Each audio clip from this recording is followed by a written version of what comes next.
Hey guys, it's Rachel here with Senza Tempo Cane Corso. Look at Midnight. Look how she looked up. Just wanted to give you guys a little update on the puppy and see how she's doing. As you can tell, she has acclimated some. I've got her ear taped up to try to help it stand. She's not being as fearful as she was, which is really good. Look at Preacher. Look at Preacher. Good Lord. Midnight, or pardon me, Cashmere's as pregnant as ever. She's still got a little over 2 weeks to go. And that's usually when they do the most amount of growing in size, which is pretty crazy considering how big she is already.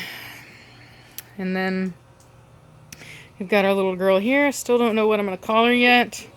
Been trying to put some weight on her, but I'll be honest, she's one of those puppies that she's not underweight because of anything the breeder did. She doesn't eat very much. She does not have a very big appetite. And so sometimes dogs can be like that. And so I've been trying to feed her smaller meals throughout the day. I have started her on raw, so that should help to kind of increase her appetite as well. But you know, as you can see here, she's not being near as fearful, dominant, whatever. I would even go so far as to say more dominant. But she did. Her and Tennessee had a moment last night. She's very like any really good Corso would be. She's very protective and possessive over her owner. And so we were laying in bed because, as everybody knows, I sleep with my dogs, and so normally I'm usually crowded up by all the puppies. They like Midnight and Blondie, and Blondie will usually sleep in my daughter's room, but sometimes she'll sneak into my room. And then Tennessee, they all want to sleep right next to me. Preacher kind of does his own thing, but the pups all want to lay with me. And so she was laying with me, and then Tennessee came over to lay with me, and Tennessee came over to kind of push her out of my spot. So what she did is she positioned herself over the puppy in a dominant way and kind of trying to pressure her out of that spot. And so anyway, so she, of course, it didn't work for her, and so she growled, and then I kind of scooped her up, and they had a bit of a moment, and I, held her down and corrected her for it, and held her scruff, and so, she chilled out and then laid down, and that was the end of it. But, I have been teaching her that there are limitations to how far you're allowed to take things in my house. You can voice your opinion about something, but you're not allowed to get aggressive and create a conflict to cause a fight. You can't take it that far. So so she learned that lesson last night. As you can see, she's doing a lot better. Her manners have already kind of calmed down. Before, she would get aggressive with anybody even kind of getting next to her, and now she's doing a lot better. I still haven't thought of a name yet for her. I'm working on it, but she is a really pretty girl. So, hey there, baby girl. Hello, baby girl. And yeah, for her to be, I'm not gonna lie, man, for her to be already 19 pounds and be as light as she is in frame and only 8 weeks old, I can only imagine how big she's gonna be. So, but I like how she's not overly done. Like, she's not real loose. Like, she's a really, really good looking dog. So, and she's nice and long. And as everybody knows, a good Corso is going to be long. So, they need that to be able to utilize their full gait. So, you'll see it in all of my, you see it in Midnight here. You'll see it in Preacher. Cashmere has it to some degree. She's just a little bit on the shorter side, so it's harder to kind of see it with her because she doesn't have the length of leg to really give her the look of the stride that I find to be so impressive about the breed. So, oh, and then I have to tell you guys about something that happened. It started last night. So I had a lady contact me. I won't say her name. But I had a lady contact me from Ireland last night inquiring as to whether or not I'm going to be, if it's true that I'm going to be breeding rabbits for my dogs. And I said, yes, that is true. And she said, she said, are you seriously gonna be feeding innocent live bunnies to your pit bulls to viciously tear apart on YouTube? As if anybody would do that.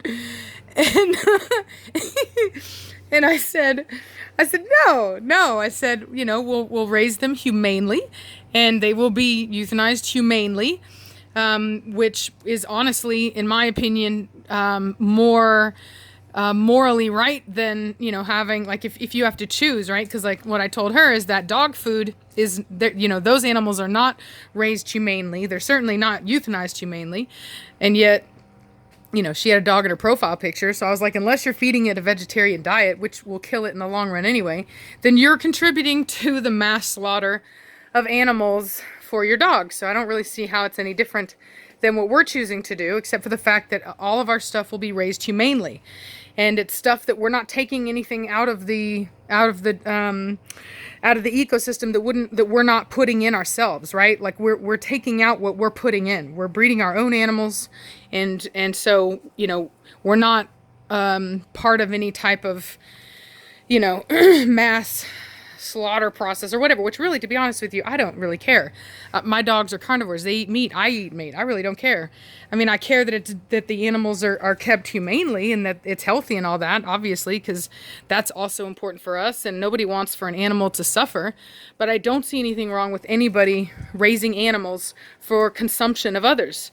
I see it to be much more humane or much more morally acceptable than going out and slaughtering all the wild animals to be able to sustain your own diet. Because the truth is, if everybody did that, we would very quickly run out of wild animals. So it makes sense that we would begin to grow our own food, right? Whether it be of the meat variety or the plant variety.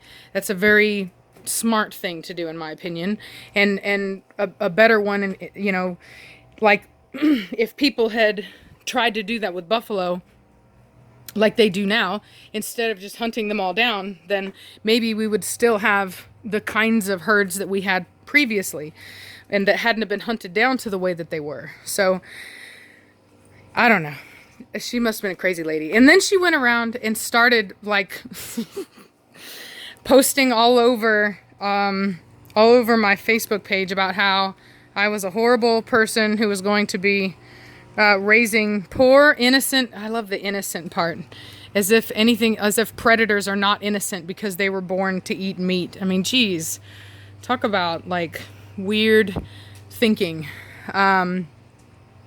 But anyway, they said that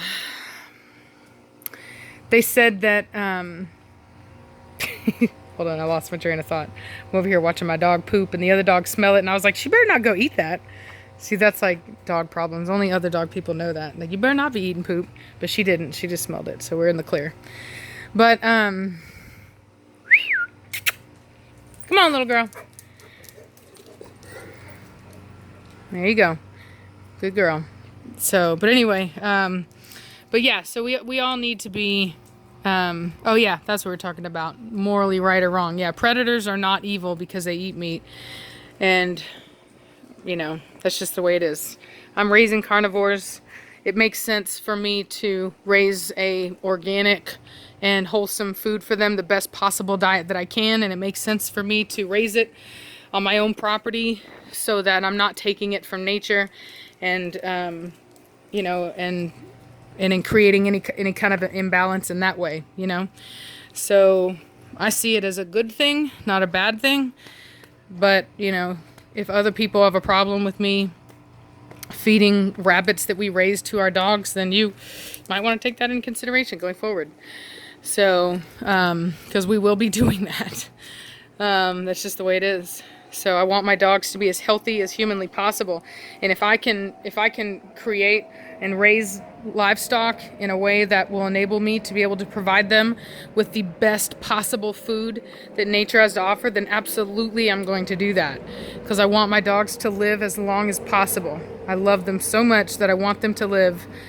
That, like, the worst part of owning a dog is having to put one down. And you know that if you've ever had to put one down.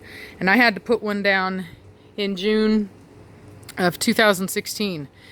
Maybe I'll tell you guys about that dog. He was 9.5. He was the equivalent to my preacher now. And his name was Terrible. And he was, you know, my soulmate, for better words. But yeah, you don't ever want to have to go through that, you know? And every time you have to, it's just like the worst thing. So if I can help my dogs live a little bit longer by raising innocent, tiny little furry rabbits, then buddy, I'm gonna do it. So, and if that offends anyone, sorry, that's just the way it is. That's what I told that lady. I wish I could have put that little song in there. That's just the way it is. So that's how I feel about it. So anyway, I need to get some rest. Like I said, I'm still exhausted from my trip, but we've been trying to break this little girl in and make her feel welcome. And everybody's doing good. So yeah, hope y'all are having a good Monday, and we'll talk at you later. Okay, bye.